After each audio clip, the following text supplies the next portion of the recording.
Amis de la revue de presse, bonjour. La presse béninoise de ce mercredi s'intéresse à une actualité dominée par les grandes manœuvres politiques, les enjeux de gouvernance, mais aussi les questions sociales, économiques et sportives qui rythment la vie nationale. En ouverture, plusieurs quotidiens reviennent sur l'investiture annoncée de Romuald Wadani. Selon l'informateur et les 4 vérités, la cérémonie se déroulera finalement au Palais des Congrès de Cotonou et non au stade Charles de Gaulle de Porto-Novo initialement évoqué. Ce changement de cadre, largement commenté, témoigne de l'importance politique accordée à cet événement qui cristallise déjà de nombreuses attentes au sein de l'opinion. Dans le même registre institutionnel, Bénin Intelligent et La Boussole mettent en lumière l'immersion des députés de la 10e législature à Agoué. Sous la conduite de Joseph Fifa Medjogbenou, les parlementaires suivent une session de renforcement de capacité destinée à mieux comprendre les mécanismes du nouveau système institutionnel béninois. Une initiative perçue comme un exercice de consolidation démocratique et de mise à niveau politique.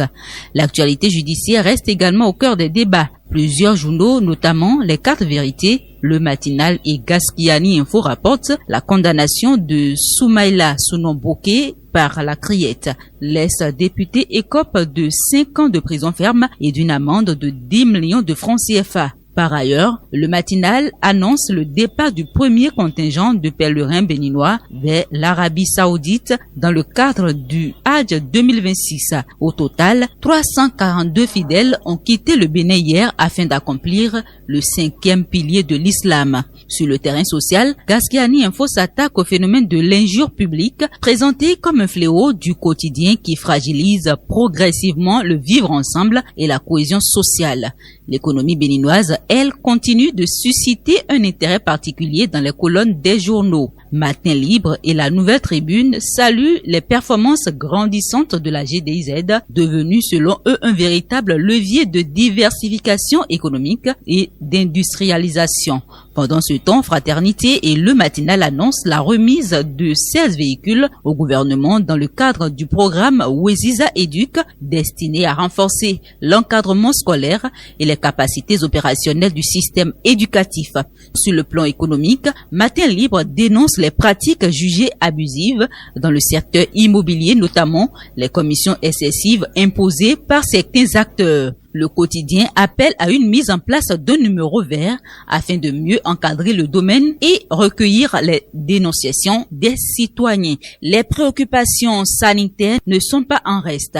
La Nouvelle Tribune revient sur l'interdiction de plusieurs produits cosmétiques dans le cadre de la lutte contre le décapage et le blanchiment de peau, tandis que Matin Libre alerte sur les ravages silencieux de l'hypertension artérielle, invitant à intensifier les dépistages.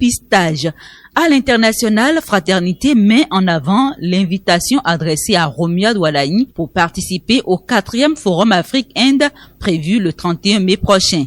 De son côté, Bénin Intelligent s'intéresse au sommet Africa Forward, organisé à Paris, où la France multiplie les initiatives pour consolider son influence économique sur le continent africain.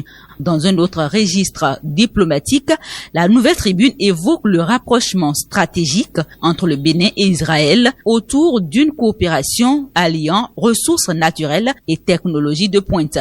L'actualité sportive apporte également son lot de satisfaction nationale. La Boussole et Gaskiani Info célèbrent la qualification historique des Amazones U20 du Bénin pour la Coupe du monde féminine U20. Un exploit qui confirme la progression remarquable du football féminin béninois sur la scène continentale.